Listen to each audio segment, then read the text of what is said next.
美国的盟友真的很可怜，现在连领土都要被抢走了。格陵兰事件有哪些最新进展呢？今天带你快来看。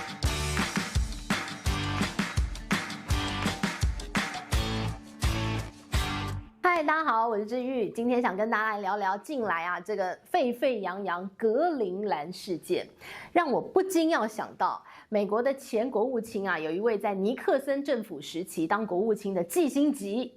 还记得吗？高龄100岁才离开人世啊，那他留下了非常多的一些名言。那有一句呢，我觉得非常好来诠释格陵兰这个事件我来念给大家听季辛吉是这么说的，他说成为美国的敌人你很危险，但是成为美国的盟友非常致命很可怕吧？现在看起来好像是你说他的敌人有谁？俄罗斯、中国算他的敌人吧？很危险，对，因为呢，你看这个美国好大，我们好怕。但是呢，你说变成他的敌人，危险归危险，是不是人家也都好好的屹立不摇呢？对吧？你说这个关税战当中，现在唯一一个让他可以休兵的，不也是中国吗？中国强硬的跟你这个报复，你给我克多少，我跟你克回去，来来回回，来来回回。川普不是怕了吗？川普你看现在不就休兵了吗？那你说他的盟友致不致命？来看看北约的盟友丹麦格陵兰，现在美国说我想要我就要，然后呢还感觉好像不给你们商量的余地，反正我就是要了，你怎么样？当他的盟友很致命，我们就来看看季辛吉这个当年的外交这大佬，对不对？这非常有远见，然后也非常清楚美国的想法。那如今看起来，真的当他的盟友好像也挺致命的。好，我们就来看格陵兰这件事件了。在川普他心心念念之下，过去呢他直接把这个当成是一个大型的房地产交易。大家知道这个川普嘛，本来就是做房产起家的嘛，所以他也觉得这世界上地表上每一块领土我都可以买对不对？我是美国我要买，你敢说不卖吗？来，你看我怎么样这个惩罚你。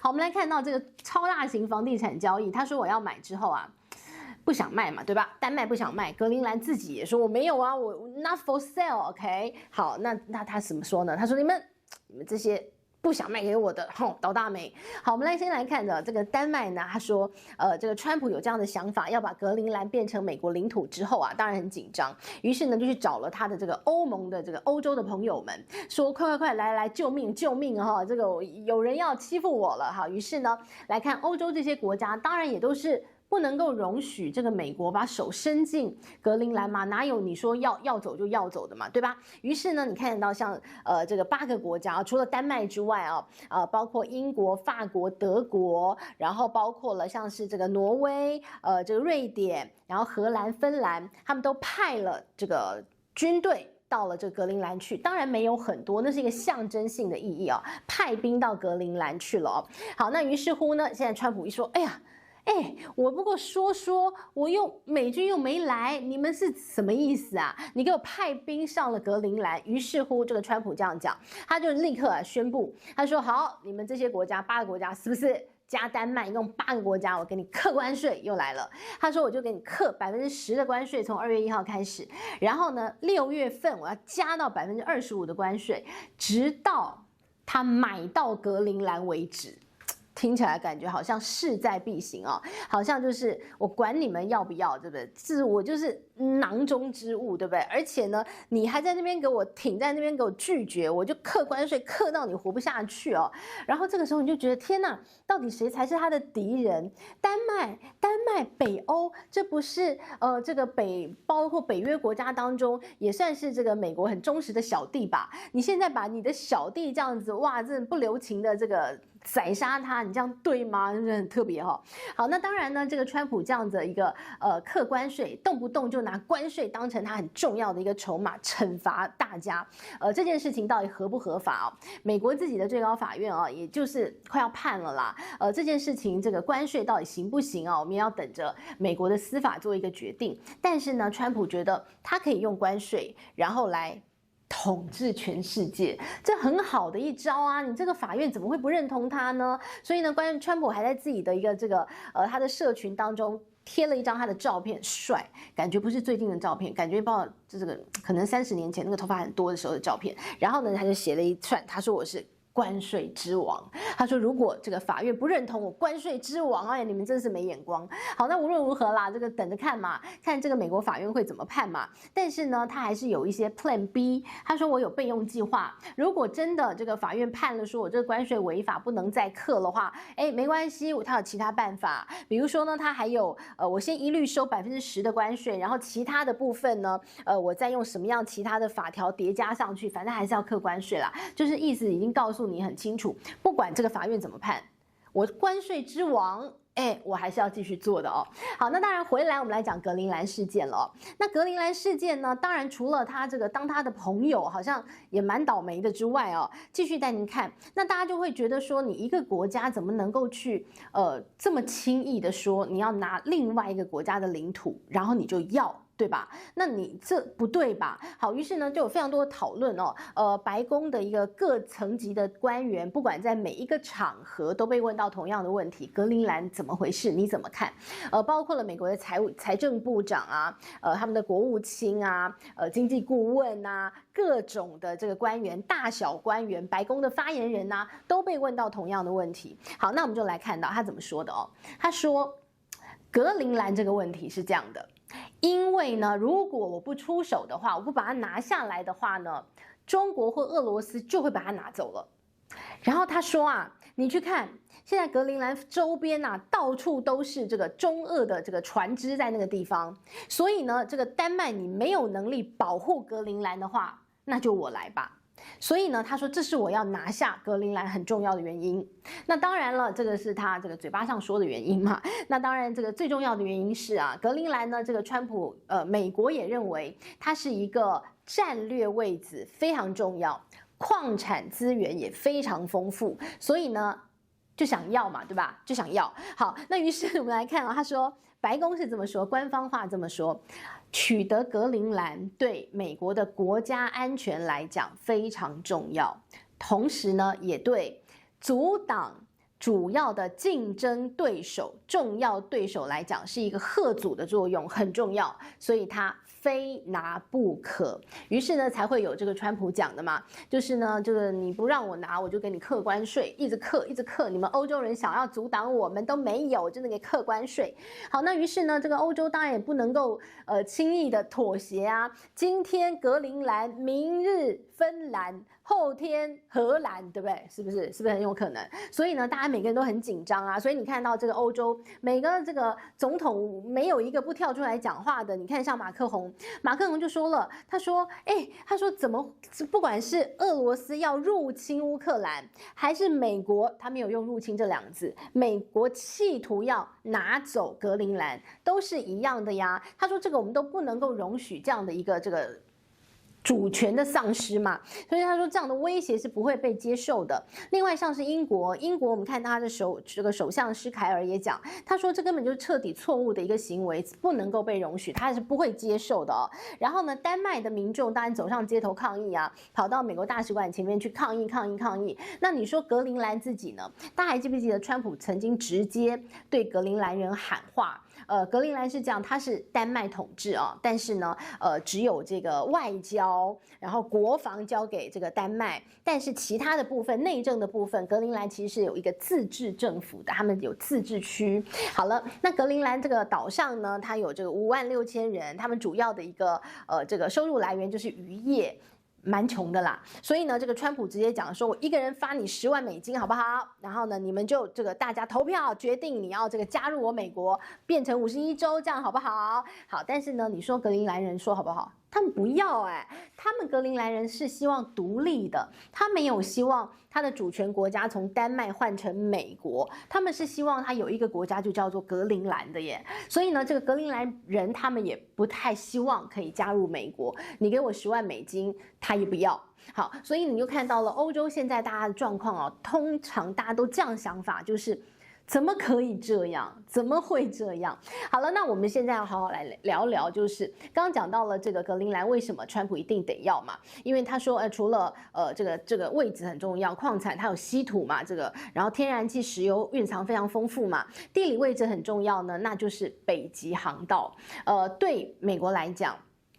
其实啊，这个北极很重要。为什么格陵兰很重要哦？刚刚忘了讲这一点，就是呢，如果俄罗斯它要发射这个飞弹炸美国的话，会先飞过这格陵兰上空，那个是最短距离。所以呢，如果美国呢，它在格陵兰，它拿下格陵兰之后呢，以后呢，俄罗斯要炸美国本土的话，你飞到格陵兰上空，我就可以把你拦截，或者是呢，我早几分钟就知道很重要，这几分钟可以攸关一个城市会被炸烂掉。所以呢，他想要拿下它的战略位置是在这个地方，有军事考量。好了，那我们来讲，既然有军事考量。那这个川普又讲，他每次都信口开河，他没看到也随便乱讲，他就说，你看这个格陵兰周边全部都是中俄的船只在这个地方，这个开来开去的。真的有这样吗？这个丹麦的一个当地的一个这个格陵兰的一个军方人士说没有啊，哪有看到啊？你是梦到的吧？梦中什么都有。好，但是呢，你知道川普反正讲话就这样，那我们也不用跟他深究了嘛。可能他真的有看到吧？开天眼吧？谁知道呢？好，那我们来讲中国，为什么川普要讲这些？他说中俄在这个地方晃来晃去，他其实应该也是一个。形容词，因为呢，中国跟俄罗斯的确在北极这个地方的开发呢，很努力，做很多。好，特别呢，我们来看这个美国又一直讲中国嘛，对吧？那我们就来看看北极圈，中国现在呢到底是努力到了什么样的一个状况啊？近年来你会看到，中国在北极圈，他说他是近北极国家嘛，对吧？没有直接相邻，但他说他是近北极国家。那当然这样的一个说法啊，这个美国就会觉得你凭什么？好，那不管嘛，哈。好，那于是呢，中国在这个北极圈这个地方呢，它有科研团队，然后呢，它也派了这个破冰船在这个地方也有部署，然后呢，甚至在2025年呢，还被发现它派出了科研的潜艇，开始在这个首度在北极开始做一些科学研究。好，但是呢，美国就说了，他说你名为科学研究，但其实都是为军方服务，所以你肯定啊，在这个地方表面上科学研究。实际上，你就是要武装北极的一些相关舰队，所以呢，他对中国非常有戒心。特别呢是，本来这个当然你说破冰船那个感觉好像技术这个含量不是太高，然后你说几个这个中国的这个科学家在这个地方 ，OK 就算你科学家研究什么气候，研究北极熊，谁知道呢？但现在他说不对哦，但是你已经开始看到有这个潜艇、潜舰，它可以深入北极的一个深海当中，哎呀！这就让这个美国觉得不行，你这个有一点太厉害了，我现在有一点害怕了。为什么这样说？因为呢，在北极啊，过去呢，当然就是在这个航道上面啊，这个海平面上的一个航道。那另外呢，现在已经来到水下的一个战争。那于是呢，水下这个潜艇的一个战争，最重要的是什么？当然就是海底的地形，还有呢水面下的一些这个水文的一些相关的地理现象。那中国其实近年来在做很多的事，它去绘测全世界的一个这个海底你有时候你会觉得说，为什么一个国家的潜艇它要跑那么远去那里关？对不对？没有，它是要把整个这个全世界的海底海底的地形它要知道，所以它描绘下来，透过这个潜艇到处去、到处看、到处去测量，然后呢，它就可以得到一个这个整个所谓水面下、水下的一个地形，然后呢，还包括了这个水文状况啊，这个地方有洋流啊，那个地方它可能水的一个这个流向是什么，都要一清二楚的，这都会影响到未来如果难保有一天真的要打世界大战的时候。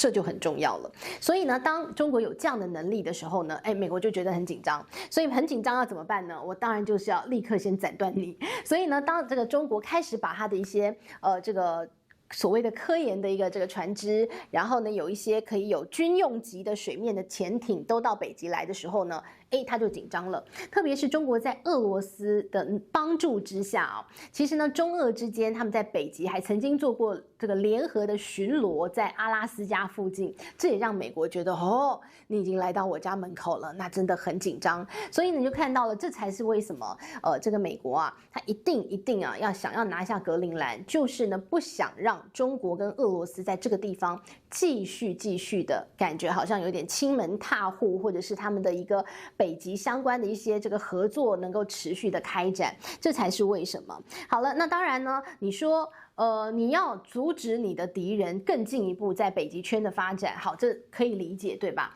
但是你拿自己人下手这件事情，就让很多他的盟友又开始心生畏惧了。我们来看，现在有很多分析开始出来，觉得这一次川普无论拿得到拿不到格陵兰，他都失去了北约盟友的心，因为呢，你会对自己人下手，特别是你在北约当中还是一个至高无上的存在吧。所有这个北约的一个军事呢，大家都是靠着美国的，结果呢，大家都把你当老大，结果这个老大居然自己对小弟下手，哎呀，你这个抢小弟老婆啊！怎么讲？你是老大，你就了不起吗？老婆就要给你吗？很惨的嘞。所以呢，你看到他才讲说，这一次格陵兰事件，当然我们会持续观察他接下来的一个状况。但是呢，你会觉得欧洲挡得住川普想要抢走格陵兰吗？不晓得，你也不知道川普这个不按牌理出牌的一个非常特别的狂人总统，他会用什么样的手段去拿到格陵兰。但是无论他有没有拿到，他光是搞这一招，大家就吓歪了。所以你说以后，这个美国在北约当中讲话，哎，还能够这个一呼百应吗？那不一定哦。每个盟友都心里想说，你现在讲这样，你会改天又出卖我，对不对？然后呢，你叫我们往前去啊，往前去，然后背后全部插的都是你捅我的刀，很恐怖的。所以呢，现在这个北约的一个状况，格陵兰的事件，让北约里头啊自己。欧洲的这些北约里面的欧洲国家自己团结起来，然后觉得美国你怎么可以这个样子？未来的北约还能够团结一起吗？真的不可能了。所以呢，你说那北约之前努力的是什么？挡住俄罗斯嘛，挡住俄罗斯这个欺负乌克兰嘛。那你说大家现在还有心力去帮助乌克兰吗？我格陵兰都不保了，我还有你乌克兰啊！所以我觉得现在应该是普丁很开心啊，翘脚喝茶、骑马。抱他漂亮的老婆之类的，所以呢，这个普丁应该是正在看好戏当中了哦。所以呢，欧盟这个川普这个动作呢，可以让整个北约里面的一个盟国呢，可能对他的一个信任尽失。除此之外呢，这个中国可能也这个乐见其中。当然啦，你们自己这个闹内讧，那对于这个敌人来讲，你就没手挪出来再所谓对付我，对吧？你们自己就闹成一团，好像也挺不赖的。甚至有人讲啊，现在呢，这个欧盟当中这些北约里面的这些欧洲国家，可能都在看呢。他说：“你看，对美国言听计从有好下场吗？没有，反而是你看当初关税大战当中硬起来跟他杠到底的中国，现在还得到了休兵期呢。所以呢，未来的世界你看到会不会啊？大家觉得跟川普就是我就是跟你好好谈判，我就是拿筹码跟你叫板，说不定还比较有机会。这个好像你这软柿子就被他硬吃。”感觉是这个样子，这个所谓的北约共荣圈破灭啊，这个就是又呼应到我们刚刚讲的季辛吉讲的嘛，你当他的这个敌人很危险，但你当他的盟友很致命哦。命都掉了，对吧？所以呢，我们就看到这次格陵兰事件啊，让很多的欧洲国家重新思考一下啊，跟美国之间的关系到底要怎么样的一个好好的解决，对吧？你要怎么样跟他相处？亦或是呢，撑过他的任期，我们来跟下一个总统相处也不一定嘛。但是呢，格陵兰事件啊，真的会是一个美国乃至于他的盟友们当中，他的盟友朋友圈当中啊，很重大的一个事件。未来呢，这个美国跟他的朋友们应该就是离心离德啊。你要让大家啊可以这个一致的有同样的目标，一起合作向前，恐怕是很困难了哦。这个世界的秩序正在崩坏当中。好，这是格陵兰事件啊，帮大家整理到的一些最新的时事啊。希望你喜欢今天的内容，我们下回见，拜。